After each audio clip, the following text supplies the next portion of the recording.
Boa noite, queridas amigas, queridos amigos. Vamos dar início ao nosso estudo semanal das quartas-feiras e hoje com o estudo de mais capítulo aí do Evangelho de Mateus, o capítulo 5. Estamos estudando os versículos a partir do versículo 13 hoje, Então, com muita alegria que aqui estamos para dar sequência a esse estudo. Sejam todos muito bem-vindos. Deixo aqui também o meu abraço àqueles que acompanham esse vídeo em outros dias, aqueles que acompanharão em outros momentos. Deixo também o meu abraço fraterno, a minha gratidão ao Centro Espírita Vicente de Paulo, da cidade de Bauru, que retransmite esses estudos na página do centro.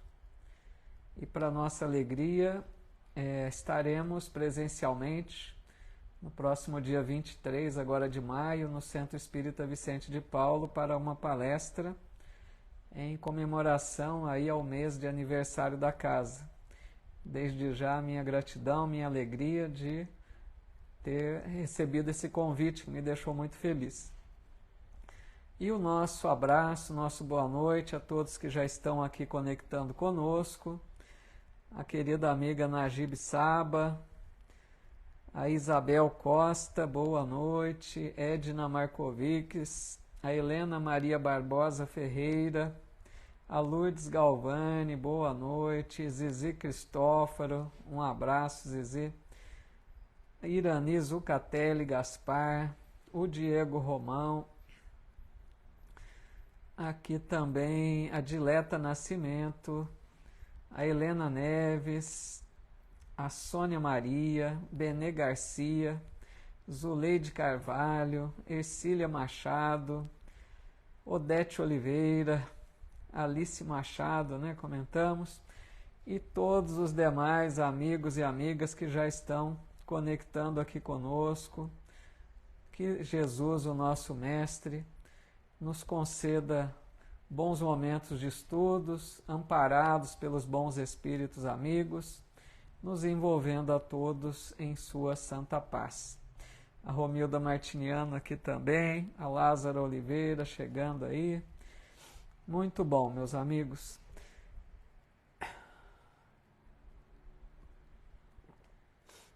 Lembrando, aqui no início também, que ao final faremos uma vibração pelos irmãos do Rio Grande do Sul, que atravessam ainda momentos difíceis, de reconstrução, de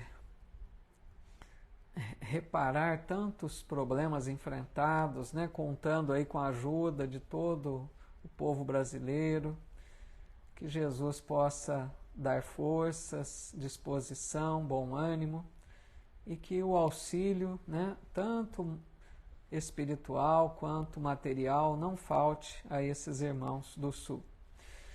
E hoje, então, nós vamos estudar a querida amiga Vera, também chegando aqui, Vera Luzia Lopes, o Matiusi Rafael, que legal, muito bem-vindos, viu?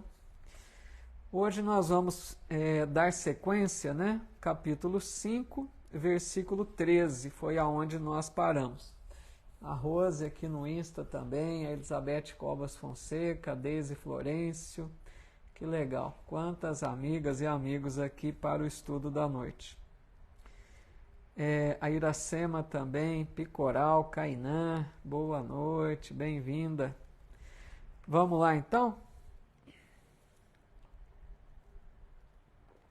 Capítulo 5, versículo 13, Evangelho de Mateus.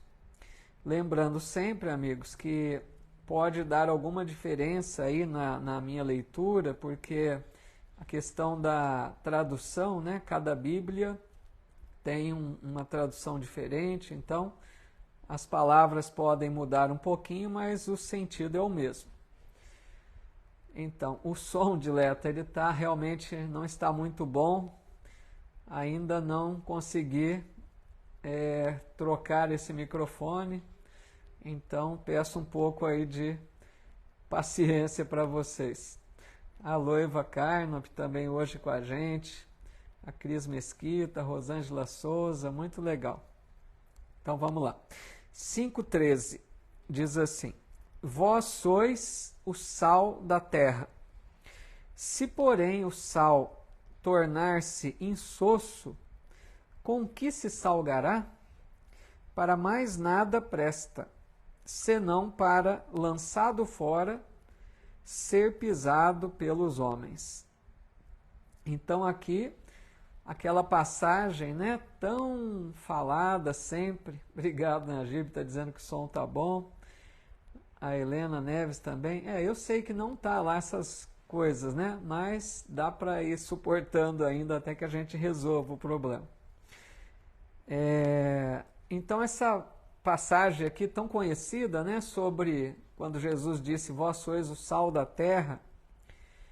Lembrando sempre, amigos, que Jesus utilizava-se de coisas, né, corriqueiras do dia a dia, coisas que aquelas pessoas conheciam bem para que ele deixasse as lições.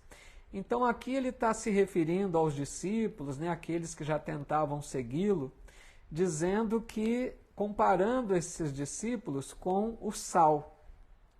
Porque vejam que comparação interessante, né? O sal, que naquela época ainda, o sal tinha mais utilidade ainda, porque ele era utilizado para conservar alimentos, né? Como a carne, por exemplo, me parece que ela era, né, envolvida com o sal para ser preservada por mais tempo.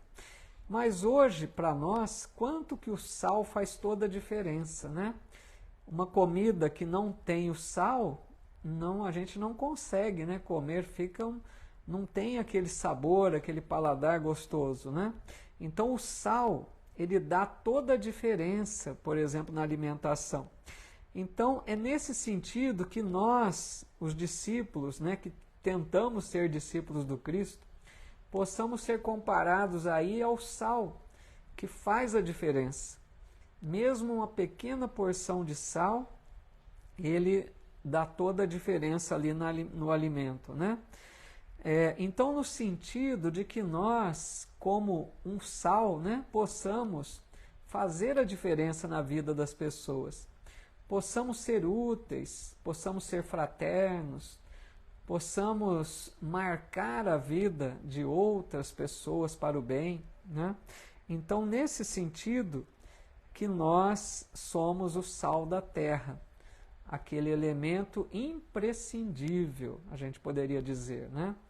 Que nós possamos ser essas pessoas que fazem falta na vida das outras, que estão dispostas a servir, a serem úteis, né? Aí na sequência ele faz a outra comparação também muito conhecida. Vós sois a luz do mundo. Não se pode ocultar uma cidade situada sobre um monte, nem se acende uma candeia colocando-a debaixo do módio, mas sobre o candeeiro. Assim ilumina todos que estão na casa. Então, comparando agora, né, a todos que querem segui-lo, dizendo que somos a luz do mundo, que possamos ser, né, a luz do mundo. No sentido de que ele compara aqui, né, uma candeia. Na época, essa candeia era aquele elemento usado para clarear o ambiente, né? Imagine assim como uma vela, né? Lógico, não tinha energia elétrica, então aquelas formas rudimentares de iluminação. Então ele estava comparando que não se coloca aquele elemento que ilumina escondido, a gente poderia entender assim. Ele precisava ficar sobre algum móvel, né? Sobre algo ali mais alto que pudesse espargir a sua claridade pelo ambiente. Então assim também nós, ele quer dizer, né, possamos ser luz que ilumina, que consola, que soergue, porque a pessoa que vai aprendendo a viver de acordo com os ensinos do Cristo, sendo mais um discípulo de Jesus na terra, essa pessoa ilumina a sua volta. Essa pessoa derrama luz de esperança, luz de consolo, luz de clarear os caminhos, né? Então que a gente possa ser também luz do mundo.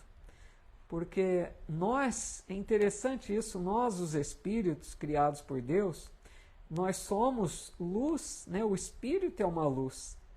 Então a gente aprende com a doutrina espírita que nós precisamos fazer brilhar a luz.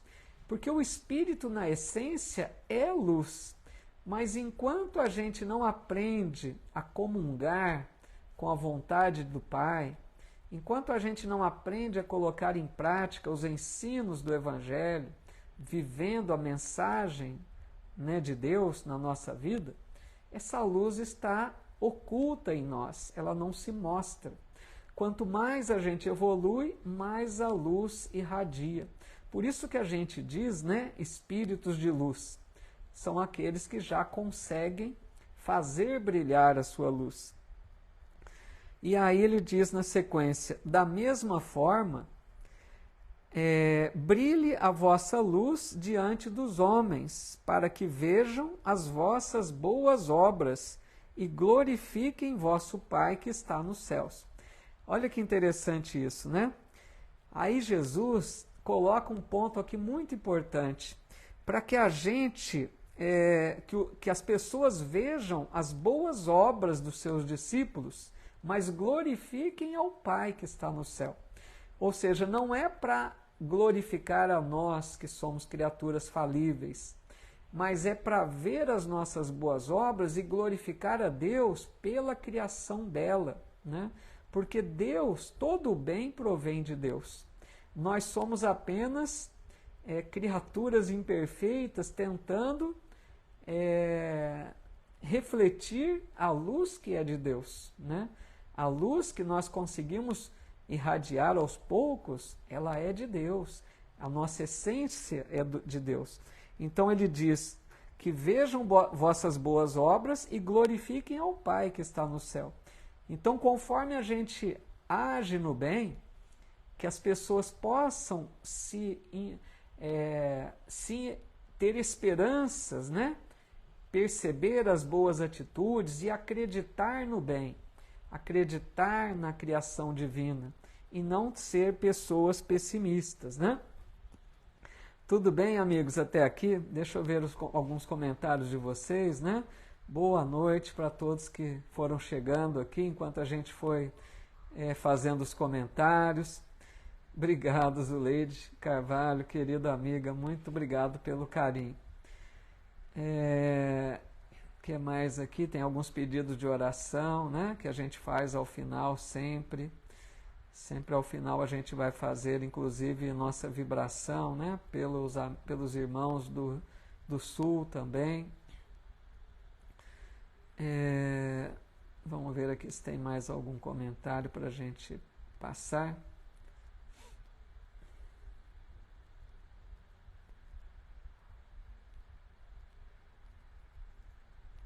Bom, por enquanto acho que tudo em ordem, né? Boa noite aqui, nosso amigo Zé André aqui conosco também no Insta. Boa noite, Zé André, tudo bem, meu amigo?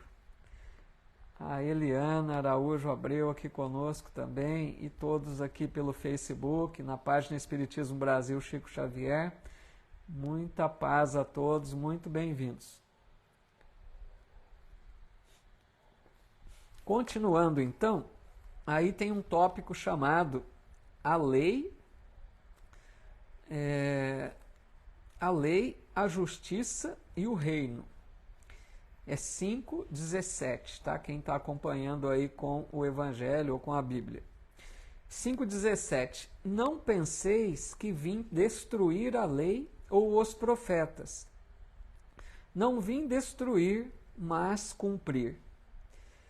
Pois, amém vos digo, né? Aqui a tradução do Haroldo, ele coloca, pois, amém vos digo, até que passem o céu e a terra, não passará um iota ou traço da lei, até que tudo se realize. Então essa fala aqui de Jesus também muito importante, amigos, porque ela está colocada por Kardec lá no capítulo 1 do Evangelho segundo o Espiritismo, para a gente ir percebendo o que Kardec levou para o Evangelho segundo o Espiritismo. Essa é uma fala de Jesus que está em Mateus 5,17, que Kardec coloca no capítulo 1 do Evangelho segundo o Espiritismo, tá? Dizendo, não penseis que vim destruir a lei.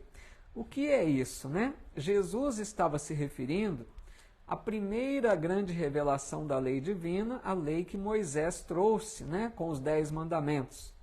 Porque Moisés instituía leis por ele mesmo, que ele era um legislador, ele instituía leis para conter, né, aquele povo duro de coração, agressivo, ou seja, nós mesmos, né, naquela época lá atrás, 3.300 anos atrás, nós éramos aquela humanidade ainda difícil, né, para lidar. Então Moisés instituía leis que ele dava caráter divino.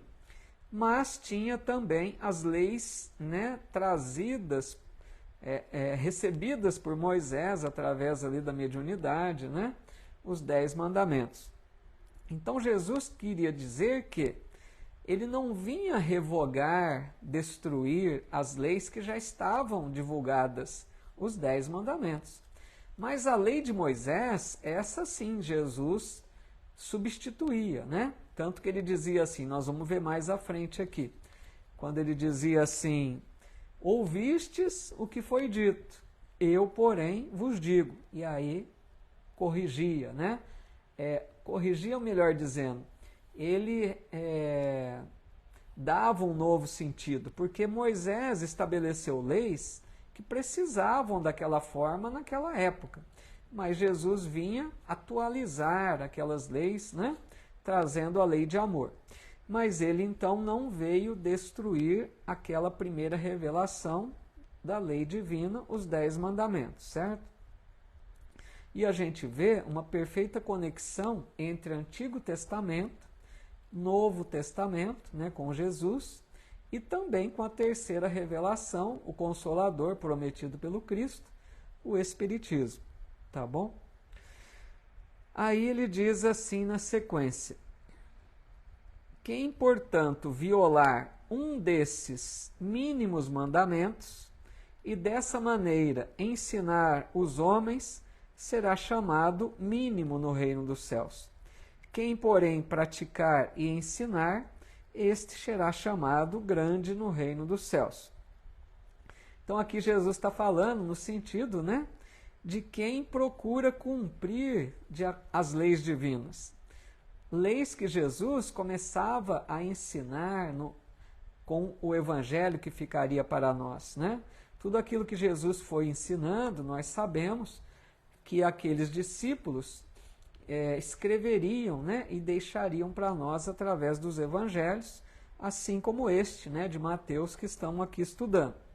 Então, as pessoas que procuram cumprir as leis, estas serão grandes, né, no reino de Deus.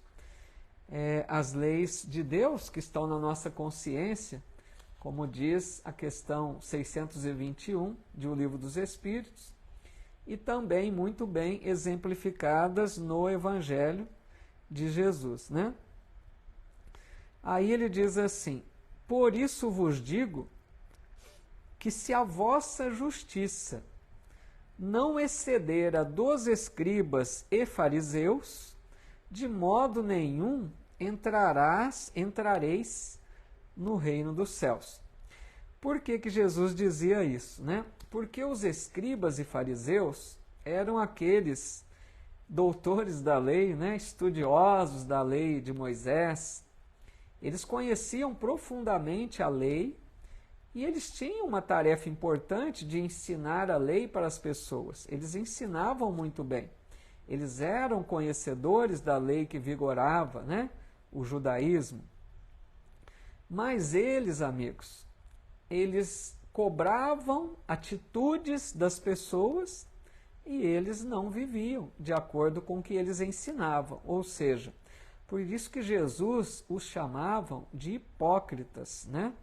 Por que hipócritas? Porque eles ensinavam uma coisa que eles não faziam. Eles queriam que os outros cumprissem as leis, mas eles não vivenciavam essas leis. Eles viviam de aparências, né? eles se achavam puros, eles se achavam eleitos de Deus, simplesmente porque cumpriam alguns rituais, né?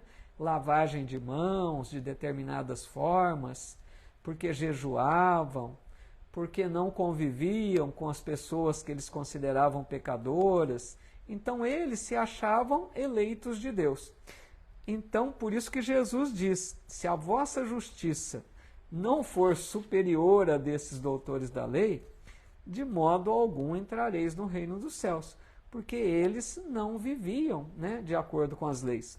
E nós sabemos que o mais importante não é conhecer, o mais importante não é ter um rótulo religioso, e sim viver de acordo com essas lições. Por isso que hoje a gente diz, né?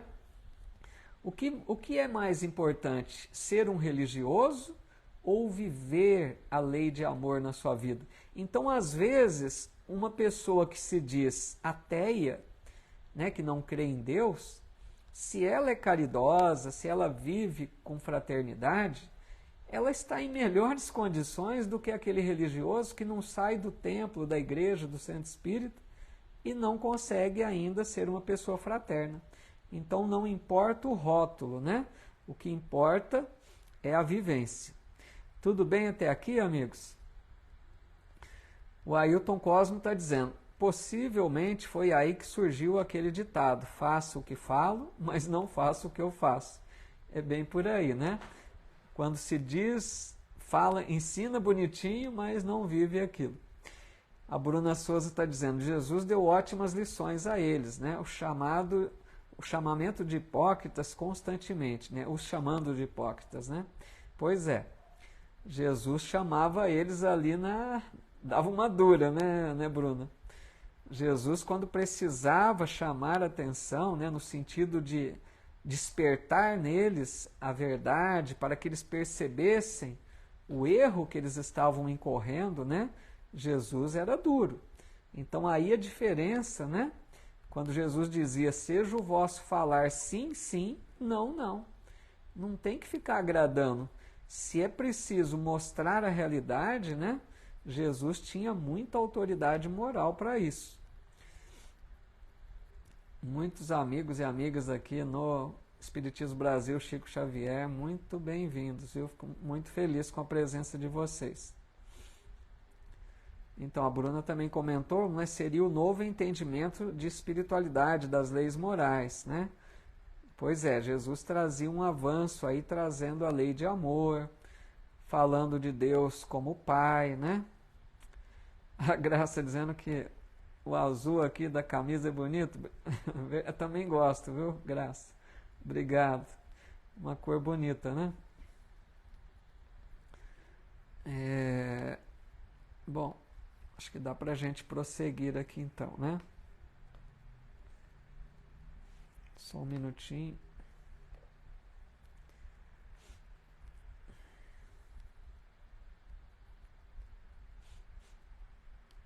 A Edna está dizendo: muita gente que anda com a Bíblia debaixo do braço e só pensa no bem próprio. Então, infelizmente, né? Não estamos julgando a nenhum irmão de outra religião, porque nós também podemos andar com o Livro dos Espíritos embaixo do braço, né? Não importa a religião. Qualquer um que vive mais de aparência, né? Está se enganando aí, não está compreendendo a realidade da mensagem. Vamos avançando então?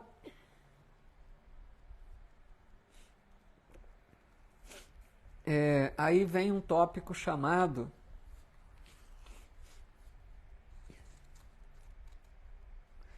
Seis contrastes na interpretação da lei, que é o capítulo 5, versículo 21. Tá legal? Aí é quando Jesus, amigos, porque veja bem, Jesus disse primeiro, né? Não penseis que vim destruir a lei. Está se referindo à lei de Deus, certo? 10 mandamentos. Ele não veio revogar. Tanto é que os 10 mandamentos continuam válidos até hoje, não é? Não matarás, não roubarás, não desejarás nada do outro, não cometerás falso testemunho. Então, assim, todos os mandamentos continuam válidos até hoje. Então, Jesus não veio revogar nada disso. Mas aqui nos 6 contrastes, né, no capítulo 5, versículo 21, ele vai começar a modificar aquilo que Moisés havia deixado como lei civil, tá bom? Não confundamos, Moisés tinha leis que ele colocava e ele dizia que era lei divina também para que as pessoas acatassem, tá bom? A Helena Neves está dizendo, nós é que ficamos felizes por esse estudo maravilhoso, com muita explicação. Que legal, né? Obrigado que vocês estão gostando, tá bom. O Ailton está dizendo, Platão dizia que este é o mundo das aparências, pura verdade. Platão, né? Platão que representava, né, Sócrates, eles eram 2 precursores aí da doutrina espírita, né? Porque eles falavam muito do mundo, né, espiritual, com as palavras dele, com a realidade espiritual. Então ele considerava, né, como o Ailton está dizendo, mundo das aparências, né, porque ele considerava, né, Ailton, a realidade como a realidade espiritual, aí sim, né? Então eles foram considerados por Kardec como precursores, né, do cristianismo e também da doutrina espírita. Aí então 5:21 diz assim, ouviste que foi dito aos antigos, não matarás, e aquele que matar estará sujeito a julgamento. Eu, porém, vos digo, tá vendo? Aí vem a explicação de Jesus, que todo aquele que se encoleriza com seu irmão estará sujeito a julgamento, e quem disser ao seu irmão raca estará sujeito ao sinédrio, e quem disser louco estará sujeito ao geena do fogo. Os termos lá da época, né? Então aqui, como que a gente pode entender isso?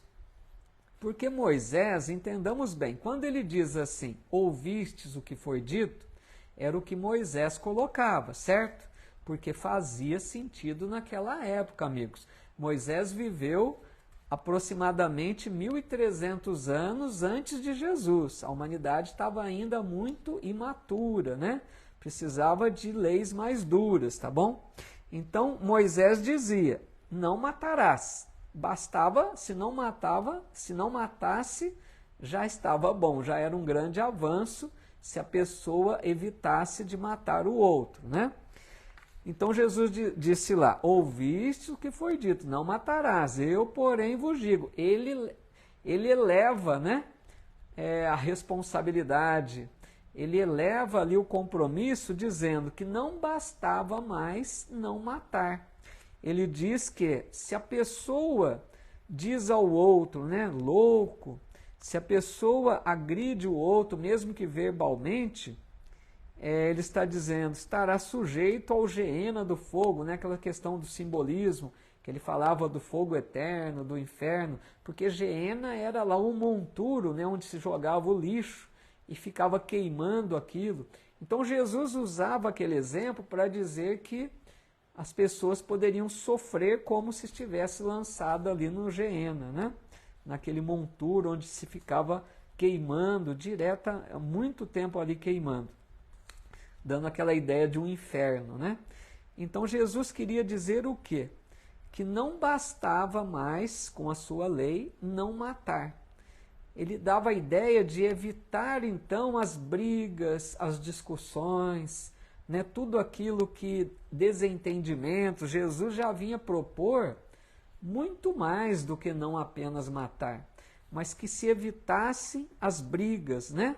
Os desentendimentos, porque na sequência ele diz assim, portanto, se estiveres oferecendo tua oferta sobre o altar, e ali te lembrares que teu irmão tem algo contra ti, deixa ali tua oferta diante do altar, e vai e reconcilia-te primeiro com teu irmão, então vem e oferece a tua oferta. Vejam que naquela época eles ofereciam muitos sacrifícios, né? Para agradar a Deus. Eles entendiam que era preciso oferecer sacrifícios para serem agradáveis a Deus, né? para que Deus visse que eles estavam ali tentando se aproximar do Criador. Era uma forma que a humanidade entendia. Então Jesus dizia, olha, se você está levando a tua oferta, mas você tem algum problema com alguém que você não perdoou ou que você não se desculpou por sua vez, deixa aí tua oferta e vai primeiro se reconciliar.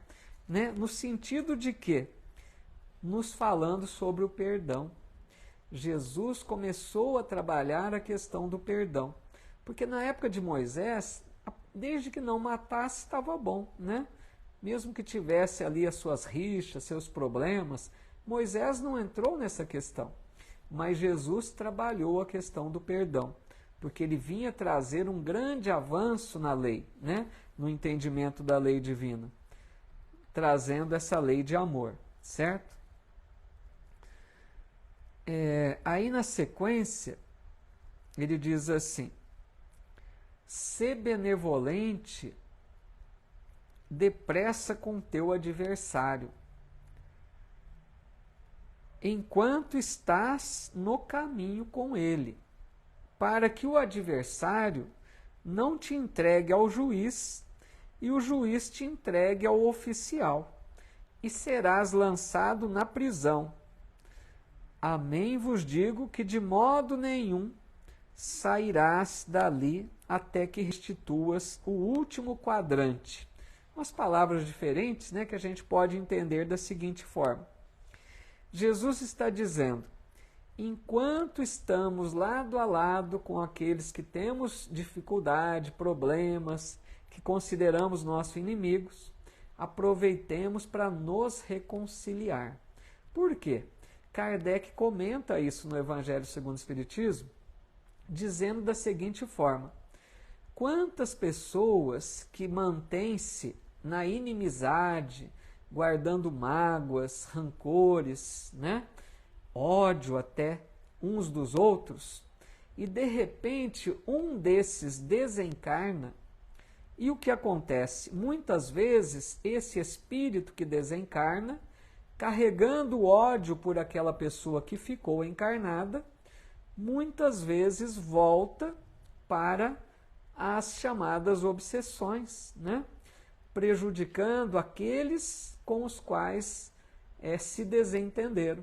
Por isso que Jesus diz, aproveita para se reconciliar enquanto está lado a lado, porque depois ficará muito mais difícil. Quando se instala um processo obsessivo, é muito mais difícil para resolver do que se tivesse aproveitado aqui e se tivesse desculpado, se ajustado, né? Não deixasse aquele problema criar uma proporção muito maior à frente. E outra coisa, ele diz aqui também, né? Porque se não se reconcilia, ele diz, para que o adversário não te entregue ao juiz, o juiz te entregue ao oficial e serás lançado na prisão e dali não sairás até tiver pago o último ceitil. Como que a gente pode entender essa fala de Jesus? Como a reencarnação, amigos. Porque essa questão de ser preso, né, ser levado ao juiz, ao oficial de justiça e ser preso, é a reencarnação. Porque se nós temos problemas mal resolvidos na existência, nós sabemos que nós estamos presos juntos daquele compromisso que assumimos e que não resolvemos, que não nos ajustamos com aquela pessoa, não reparamos o mal, não nos desculpamos. Então ali representa uma prisão.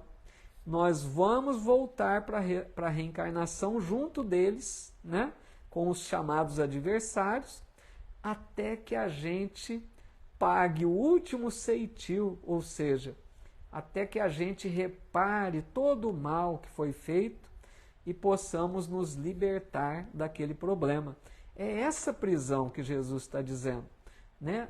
É o simbolismo que ele usa para dizer que ficamos presos ao problema lá do passado, certo? O Ailton está dizendo, lembramos da postura do Silveira, né? No livro Nosso Lar de André Luiz. Pois é, nós estudamos, o Ailton estuda conosco aí o livro Nosso Lar nas segundas-feiras, né?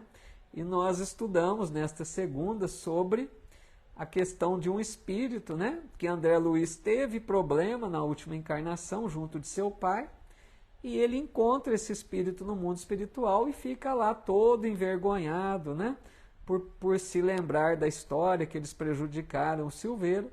Então é um exemplo, apesar que era um exemplo até ameno, né, Ailton? Não era um grande problema, porque o Silveira já tinha os perdoado. Mas tem casos aí que se fica muito mais complicado, né? Muito legal. A Loiva também fez um comentário aqui, deixa eu ver. Isso, muito legal. A Loiva está dizendo, esse juiz não seria nossa consciência? Sim, justamente. Muito bem colocado pela Loiva. Eu só comentei o processo reencarnatório, mas é lógico que tudo isso parte da consciência, né? Nós mesmos somos os nossos juízes, né? Somos nós mesmos quem nos julgamos e nos condenamos, porque a consciência é justa, ela é imparcial, né? Ela vai nos cobrar a reparação. Então esse juiz é a nossa própria consciência, muito bem lembrado aqui pela Loiva, muito bom mesmo. A Graça Barbosa, né, tá dizendo, são 30 anos de casamento, fazendo de tudo para não retornar juntos de novo. Ei, Graça. Mas acho que vocês vão retornar, viu, Graça? Depois volta melhores aí para aprender a se amar, tá? Porque a ideia é que a gente volte até que a gente aprenda a se amar verdadeiramente, né? A Helena Barbosa está dizendo que queria participar desse estudo de segunda-feira. Ah, legal, Helena. Será muito bem-vinda. Também às 20 horas, Helena. A única diferença é que esse estudo da segunda, que nós estamos estudando no livro Nosso Lar, ele não é pela página aqui Espiritismo Brasil Chico Xavier. É na minha página do Facebook, que é Paulo Eduardo Sampaio, tá bom? Às 20 horas, basta que você entre no meu perfil do Facebook, que você acompanhe esse vídeo, assim como a gente estuda aqui pela página Espiritismo Brasil. Tá legal? Será muito bem-vinda, Helena. Bom, avancemos então.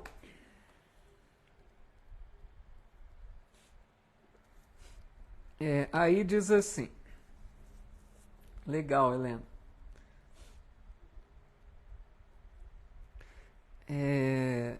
Aí ele vai dizer, deixa eu ver onde eu parei aqui. Tá. 5:27. Ouviste que foi dito, não adulterarás. Eu, porém, vos digo que todo aquele que olha uma mulher para desejá-la, já adulterou com ela em seu coração. Essa fala é um pouco, parece muito dura, né, de Jesus. Mas por isso que é importante a gente estudar as explicações que Kardec apresenta, tá? Por isso que o Evangelho segundo o Espiritismo faz diferença para entendimento do Evangelho, né? Essa passagem também Kardec levou lá para o Evangelho segundo o Espiritismo, no capítulo 8, se não me engano. Bem-aventurados os que têm puro coração. Está lá no capítulo 8, tá? Para a gente ver que Kardec, ele não levou na mesma sequência aqui, ele foi agrupando por capítulos de acordo com uma sequência lógica, né? Então, lá no capítulo 8, Kardec vai explicar que Jesus usava a palavra adúltero, né, ou adultério, se referindo a alguma coisa má. Não no sentido realmente estrito da palavra que nós temos hoje como adultério, né, uma traição. Então, toda vez que Jesus usava a palavra adultério, ele estava se referindo a uma coisa má. Por exemplo, ele disse assim certa vez, raça adúltera e pecadora. Ele estava dizendo do povo mau ainda, né? Pecador que errava muito. Então, quando ele diz aqui, eu, porém, vos digo que quem deseja, né, uma mulher já adulterou em seu coração, simplesmente ele está querendo dizer que A pessoa que deseja, né, uma mulher, o homem no caso, né, que deseja uma mulher, ou outra mulher aí no caso, né, do homossexualismo, né, ele quer dizer que é algo ruim, não é algo bom. Mas não quer dizer que efetivamente seja uma traição. Vamos supor um homem casado, né, que olha para outra mulher com desejo. Não quer dizer que ele traiu a esposa, quer dizer que ele teve um pensamento mau, né? Uma atitude ruim. E isso nos leva também com Kardec, nesse mesmo capítulo 8, Kardec explica muito bem, né, todas as passagens. Kardec vai dizer nesse sentido que quanto aos pensamentos, existem 3 grupos de pessoas com relação aos pensamentos que têm. Ele explica assim, tem um grupo de pessoas que pensam no mal e colocam em prática. Por exemplo, esse homem, né, suposto, poderia olhar para uma mulher com desejo e poderia tentar, né, ter um relacionamento com ela, né, irresponsável, porque se ele fosse compromissado, então ele poderia querer levar à prática. Esse é o primeiro grupo de pessoas. Mas existe um segundo grupo de pessoas que pensa no mal, mas não coloca em prática. Aquela pessoa que já aprendeu que aquilo não é bom, ele tem o pensamento de desejo, mas ele pensa, não, eu não vou tentar isso porque isso não é algo bom. E evita de tentar colocar em prática. E existe um terceiro grupo seleto, né, daqueles que nem pensam no mal, certo? Que nós, pelo menos, estejamos no segundo grupo. A gente tem o mau pensamento, mas a gente luta para não levá-lo à prática, tá legal? A Loiva está dizendo aqui, só um minutinho que rodou aqui, só um minuto. No sentido de adulterar, alterar, vale também para falsificar um produto, por exemplo. Deixa eu ver que ela comenta aqui. No sentido também que ela está colocando, né? Uma alteração, uma adulteração, né? Falsificar um produto. Para a gente ver que a palavra dá ideias assim, também de outros sentidos, né? Deixa eu ver se tem mais comentário aqui. A Mari está dizendo, o mundo está cheio de adúltero, né? Sim, né? Infelizmente a gente ainda tem as deficiências, muitos de nós ainda temos muitas coisas para trabalhar, né? Lembrando, né, Mari, que a gente não pode também apontar o dedo, dizer, aquele é adúltero, aquela é adúltera. É Jesus sempre, né? Quem estiver sem pecado, atire a primeira pedra. Então, que tem muitos problemas em todos os sentidos, tem, né?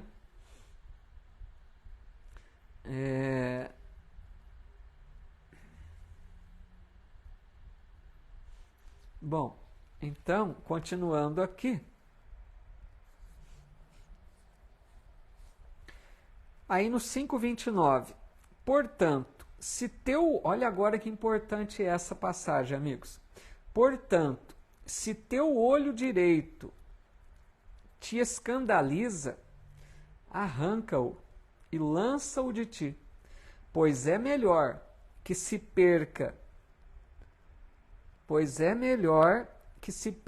um de teus membros do que seja lançado o teu corpo inteiro no Geena, aquele monturo, né? Se tua mão direita te escandaliza, corta e lança de ti, pois é melhor que se perca um de teus membros do que o teu corpo inteiro para o Geena, que seria o inferno, né, que ele falava. Então, amigos, imagine-se lidar com essas falas de Jesus literalmente. A pessoa pensa assim, eu errei, eu agi mal com a minha mão, eu roubei, por exemplo. Então eu vou cortar a minha mão. É lógico que não é no sentido literal. Aí que está o perigo de interpretar o Evangelho literalmente, né? Jesus usava dos simbolismos duros às vezes, né? Bem assim, rigorosos para chamar a atenção. Kardec também vai explicar essa passagem nesse mesmo capítulo 8, né? Ele vai comentar essa fala de Jesus. se a tua mão, se o teu olho é mau, arranca-o, lança fora de ti, porque é melhor nascer sem um dos membros do que se perder durante a vida. É esse entendimento, né? Kardec vai explicar no sentido de que nós estejamos atentos em nós mesmos a tudo aquilo que nós agimos mal, para ver se nós estamos olhando mal para as coisas, se nossa mão e nossos pés nos levam a errar, né? Se nós temos maus pensamentos, para que a gente corte de nós, né? Corrija tudo que está mal em nós. Quando ele diz corte sua mão, arranque seu olho, é no sentido assim de cortar todas as atitudes más que estamos cometendo, certo? E não literalmente, é lógico, né? O Ailton está aqui dizendo, haja braços e olhos, lógico, né? Imagina se for cortar tudo aquilo que tem erros, ninguém teria aí, né? Os seus membros mais. Mas, amigos, eu gostaria de pensar também de uma outra forma essa fala de Jesus. Porque vejam como que também se encaixa no meu ponto de vista. Quando a gente fala de reencarnação, imagine uma pessoa que durante a vida aqui encarnado errou muito, usou suas mãos e seus pés para praticar o mal. Era uma pessoa astuta, uma pessoa rápida, que desviava, que roubava, que agia mal na criminalidade. Então essa pessoa que usou muito mal os seus membros, suas mãos, seus braços, seus olhos para a prática do mal, o que acontece? Essa pessoa, nós sabemos que ela vai afetar o corpo espiritual, certo? Todas as nossas atitudes más, conscientes, né? Conscientes, a gente afeta o perispírito. O perispírito fica lesado. Perispírito é o corpo espiritual, né? Para aqueles que não estão acostumados com o termo. Então, quando esse espírito desencarna, que cometeu muitos erros, ele desencarna muitas vezes sem um braço, sem uma perna, sem um olho no corpo espiritual, certo? E o que pode acontecer? Na próxima encarnação, ele pode levar essa deficiência para o novo corpo que será gerado, para o novo corpo físico. E aí pode ocorrer que ele renasça sem um braço, sem uma perna, sem um olho. Vocês estão entendendo? E é isso que Jesus também dá a entender. É melhor que você nasça sem um braço, sem uma perna e possa viver bem do que nascer perfeito e se perder durante a vida. Então vejam como que também se encaixa analisando a reencarnação. Mas eu gostaria de colocar um parênteses aqui para que a gente, amigos, não faça, né, juízo de valores, regra geral. Nem todos aqueles que nascem com alguma imperfeição física erraram no passado nesse sentido, tá? Jamais podemos pensar dessa forma, porque Kardec também explica muito bem, no capítulo 5, Bem-aventurados os aflitos, que muitos espíritos pedem limitações, deficiências, para que possam trabalhar conquistas morais, virtudes e avançar espiritualmente. Então, quando a gente vê alguém com alguma deficiência, com algum problema, nunca podemos dizer que se refere a erros passados, porque pode ser um espírito corajoso que pediu aquela prova para avançar mais rápido. Tudo bem? Ficou claro isso? Deixa-me ver aqui, sem mais algum comentário. São assuntos assim bem, né, complexos, né? É isso, a Graça está colocando, bem profundo, né? São assuntos complexos, mas que a gente vai, né, tentando compreender dentro das nossas possibilidades.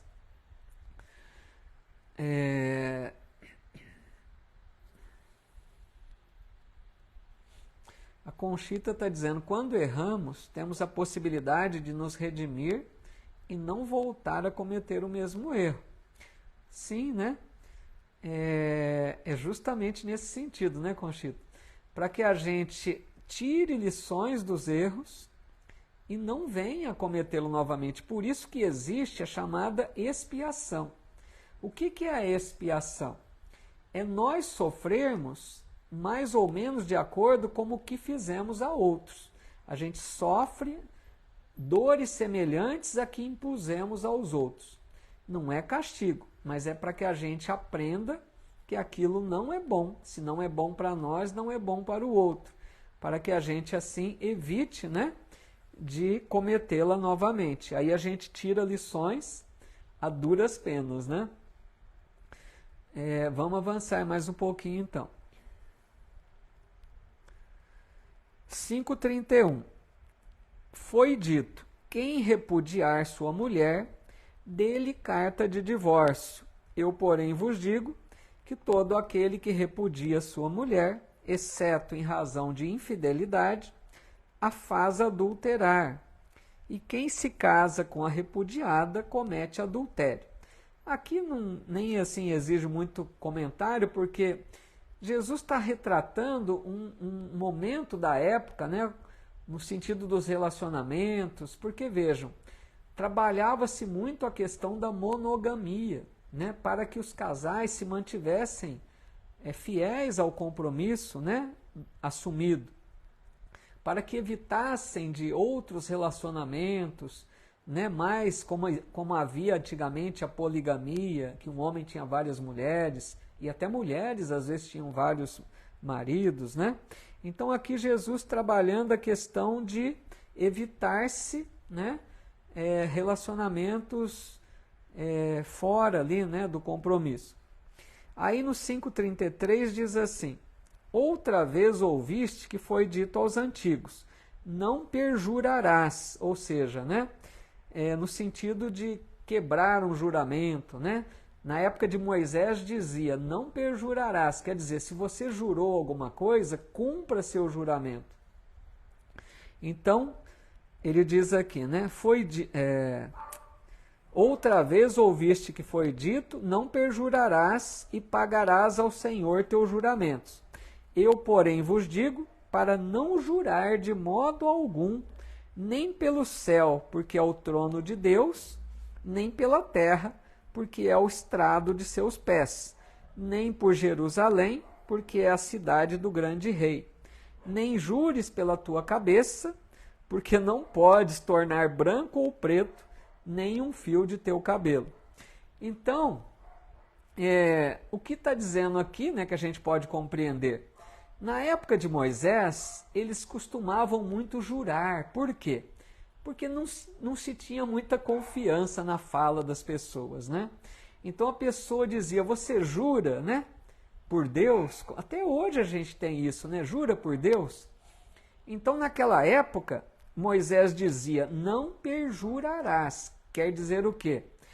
Não quebre o juramento. Se você jurou, que seja algo verdadeiro. Cumpra aquilo que você falou, né?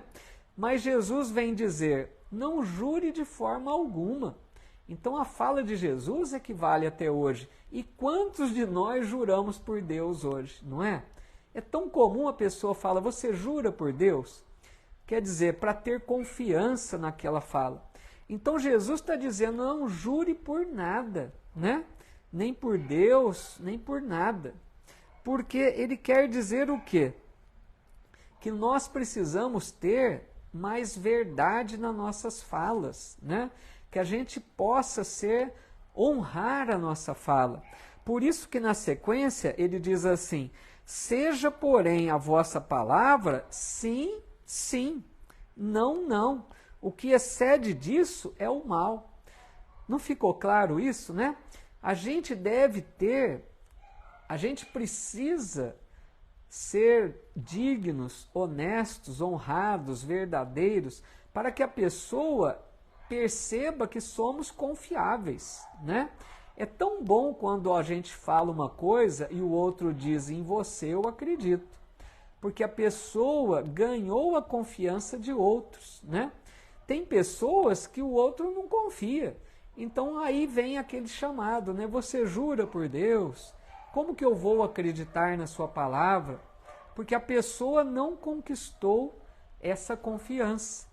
Por isso que Jesus diz: seja o vosso falar sim, sim, não, não. Que a gente chegue nessa condição de que a nossa palavra tenha respeito, tenha confiança, né? E também, amigos, aqui a gente pode entender no sentido de que a gente não fique querendo agradar a todos. É outro ponto da questão. Tem pessoas que querem agradar a todo mundo, então não diz não, só diz sim.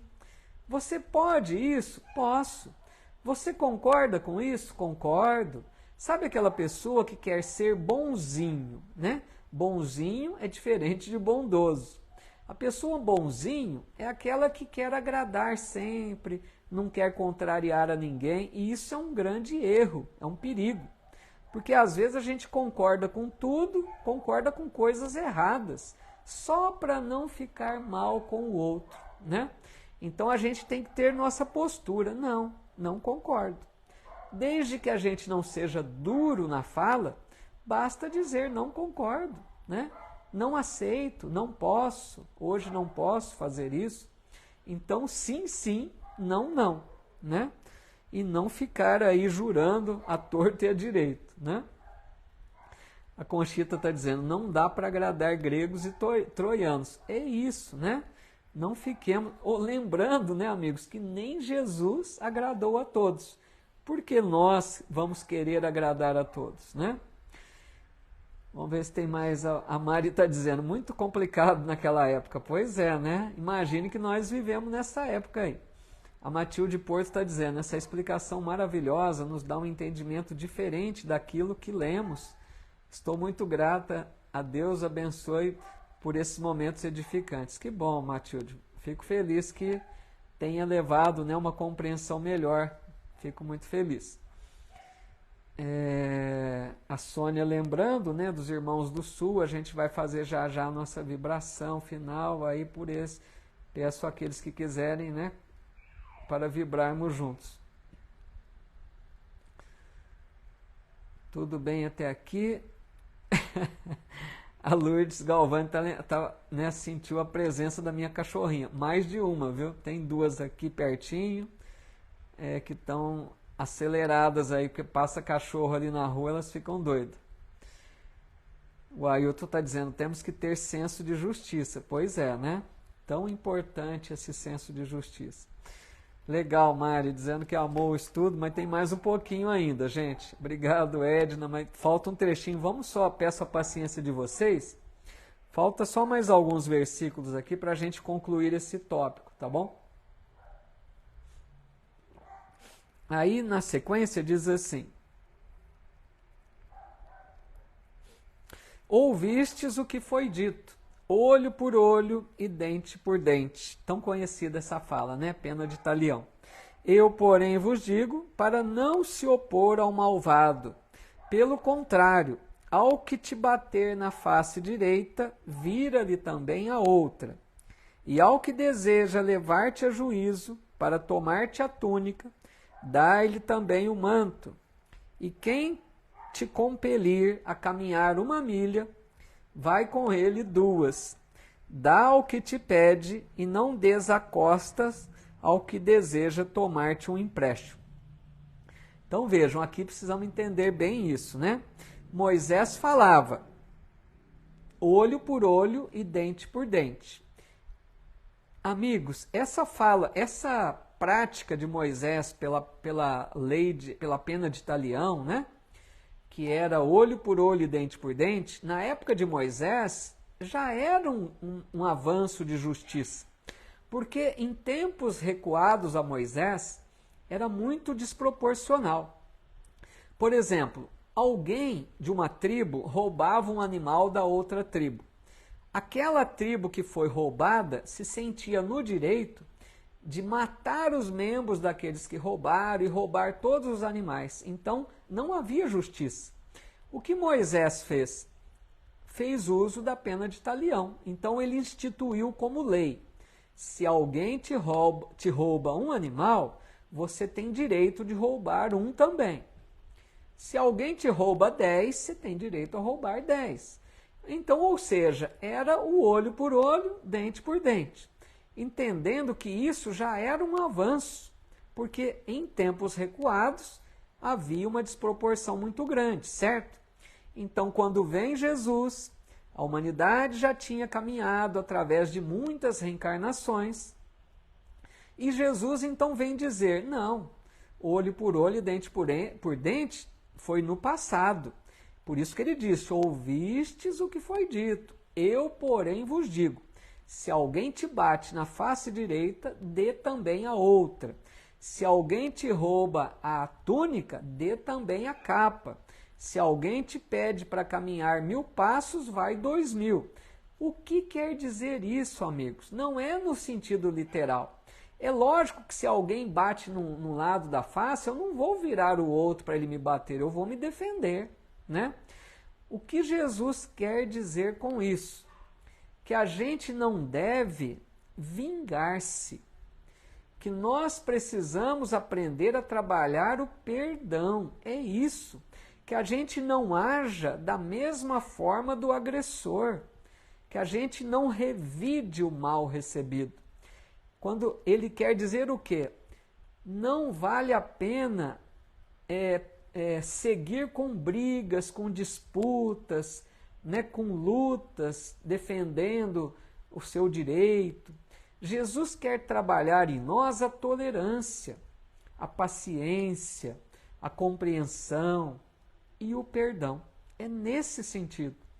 Então, se a gente sofre uma agressão, não façamos como o agressor. Aprendamos a tolerar, a perdoar.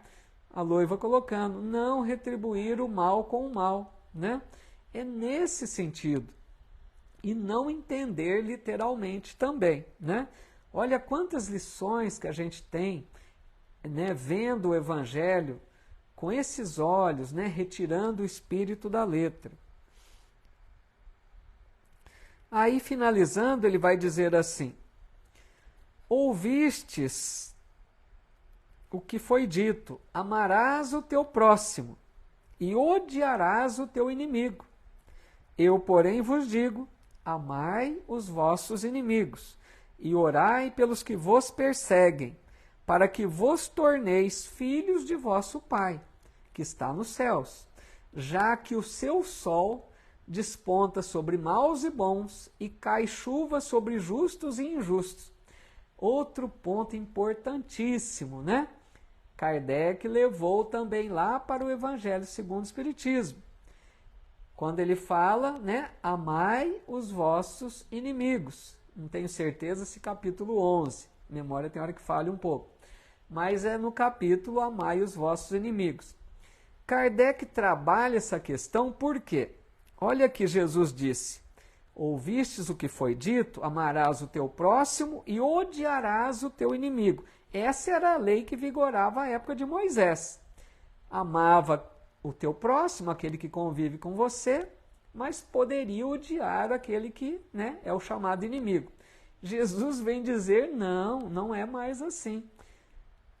Ele vem dizer: amai os vossos inimigos. Aí poderia parecer impossível, né?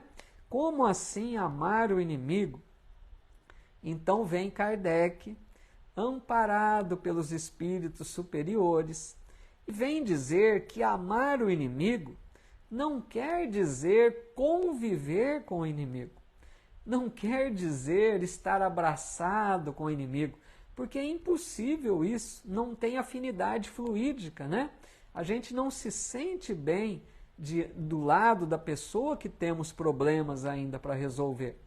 Então, amar o inimigo, no sentido que os espíritos passam, é quando nós, algumas questões, quando nós perdoamos, quando nós não colocamos obstáculo para a reconciliação, quando nós retribuímos o mal recebido com o bem, quando nós oramos pelos inimigos, Fazendo isso, já significa amar o inimigo.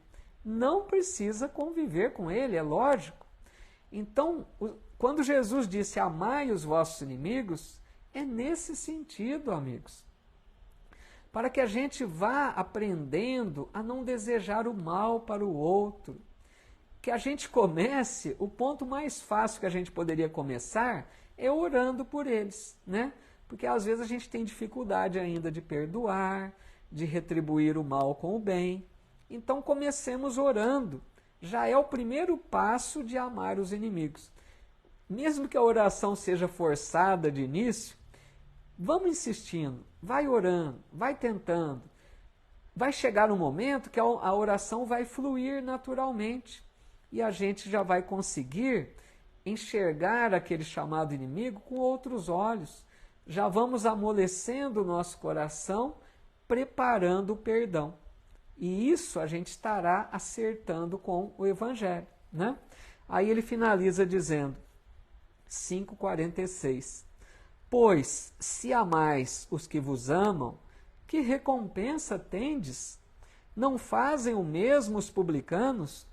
E se saudais somente os vossos irmãos, que fazeis de extraordinário?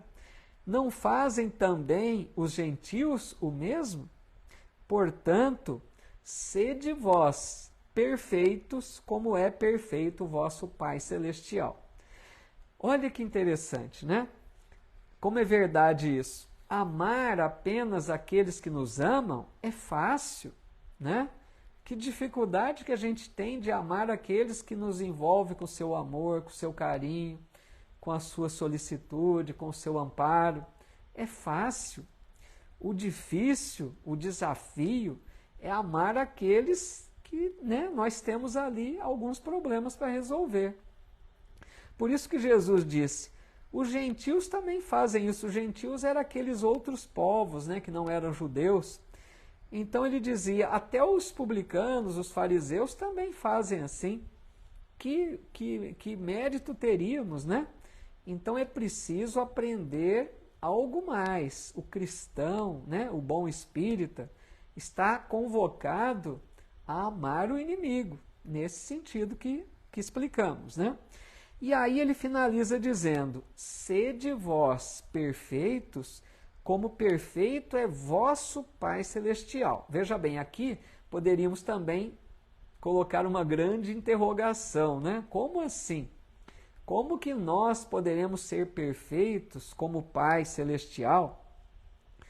Aí, amigos, Jesus, ele usava 3 pronomes geralmente. Obrigado, Rita Mello, está dizendo isso tudo maravilhoso. Fico muito feliz que estejam gostando. Jesus colocava sempre, amigos, 3 pronomes para se referir a Deus. Algumas vezes ele dizia meu Pai, de outras vezes ele dizia vosso Pai, e outras vezes ele dizia nosso Pai. Não era à toa que ele usava em cada momento um pronome diferente. Quando Jesus dizia meu Pai, é quando ele falava de Deus de uma forma que ele entendia Deus e nós não conseguimos ainda entender. Quando ele disse, por exemplo, meu Pai trabalha até agora e eu trabalho também.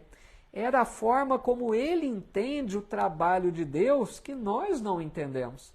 Então ele falava para nós, meu Pai trabalha até agora. Nós não conseguiríamos entender esse trabalho. Por isso ele usava meu Pai.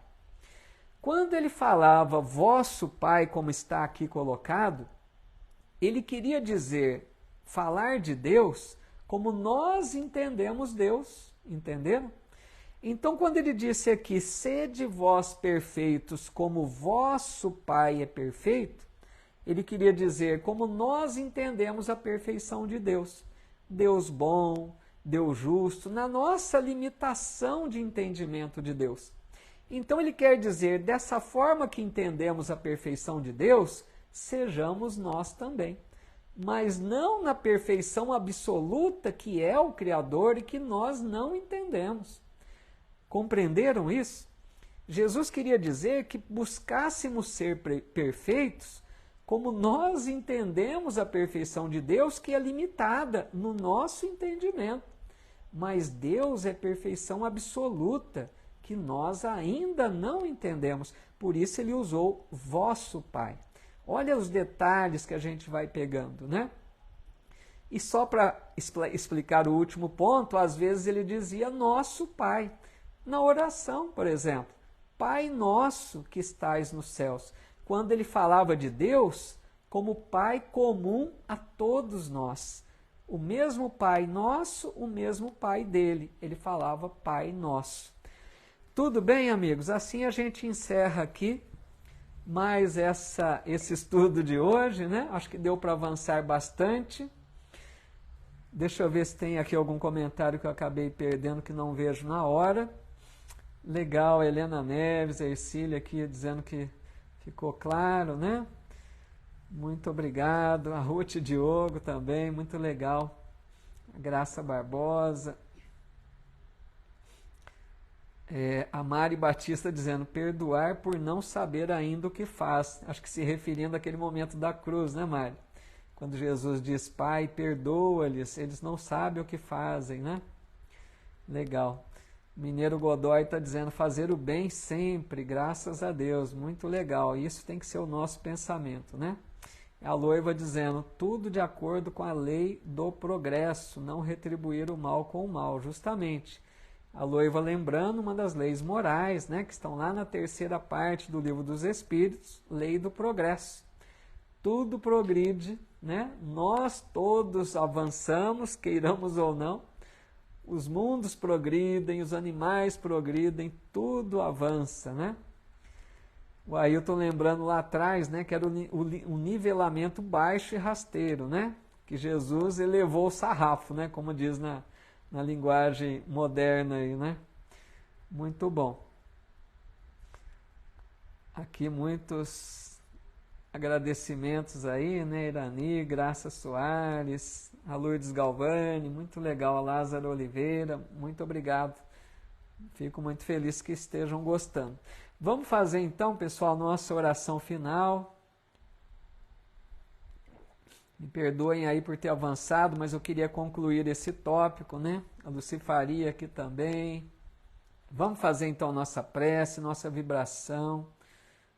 Pedir pelos irmãos aí do Sul, né? Obrigado, Mari. Convido a todos vocês, queridas irmãs, queridos irmãos, que nós todos juntos nessa hora possamos vibrar com muita força de vontade, desejando de todo o nosso coração que os irmãos do Sul encontrem forças, porque eles precisam de muita força, de muita esperança, de muita coragem para reverter a situação, para suportar a perda de entes queridos, para suportar a perda dos bens materiais, que é difícil também. Quantos perderam tudo, materialmente falando? Vamos enviar pensamentos de paz, de coragem, de fé, de esperança. Que os bons espíritos possam canalizar essas nossas vibrações, que auxiliem esses irmãos a manterem-se firmes na fé, acreditando que eles vão suportar e passar essa fase difícil e vão prosseguir a jornada. Que eles tenham fé, que eles não desanimem, que os bons espíritos amigos possam conduzir essas nossas vibrações, essa energia boa, esses sentimentos de paz, e que Deus permita que por todo esse estado do Sul, os bons espíritos amigos estejam atuando, auxiliando a todos que necessitam. Mas, amigos, eu gostaria também de reforçar aqui que todos nós que tenhamos condições para isso, também auxiliemos materialmente, quer seja na doação, né, através dos canais seguros que são divulgados para as transferências, quer seja com a doação de produtos que eles estão solicitando nos mais diversos pontos, porque eu penso que às vezes a gente pode achar que muitos já estão doando, que o nosso auxílio é tão pequeno, não vai fazer diferença. Mas imaginem se todos pensarem assim, né? Não chegaria a nada. Então que a gente contribua também materialmente, lógico, se podemos, né? Cada um sabe da sua situação. Mas se podemos fazer, amigos, façamos. Porque essa caridade material também nos ajuda. Ela trabalha em nós sentimentos de compaixão, de caridade, que a gente vai aprendendo, né, a vencer o egoísmo, a pensar apenas em nós. Aproveitemos essas oportunidades. Mas que bom que a gente vê o quanto o povo brasileiro é fraterno, é caridoso. Nessas horas a gente percebe isso. Que país abençoado. Temos a certeza que esses irmãos enfrentarão essa dificuldade e em breve tudo estará em paz com as bênçãos de Deus. Agradecemos a Jesus por mais esta noite de estudo do seu Evangelho. Lógico, com as nossas imensas limitações, com a nossa capacidade reduzida de entendimento, mas com a nossa boa vontade de compartilhar o pouquinho que já conseguimos conquistar de entendimento, com o auxílio de vocês que foram aí contribuindo, né, durante as reflexões, que todos nós avancemos juntos nesse estudo, tentando a cada dia compreendermos um pouco mais desse Evangelho de luz e, acima do entendimento, coloquemos em prática essas lições abençoadas que nós vamos recolhendo com esses estudos e tantos outros que vamos fazendo. Que Deus nos abençoe, que Deus nos ilumine, que Deus nos envolva a todos em sua santa paz, que os bons espíritos amigos visitem esses lares que aguardam o auxílio, que fluidifiquem essas águas, que todos nós nos sintamos fortalecidos, renovados, com esperança e com muita fé, acreditando cada vez mais no amor infinito de Deus, que sempre nos oferece o melhor. Em nome de Deus e de Jesus, encerramos, desejando paz a todo esse planeta Terra, que assim seja.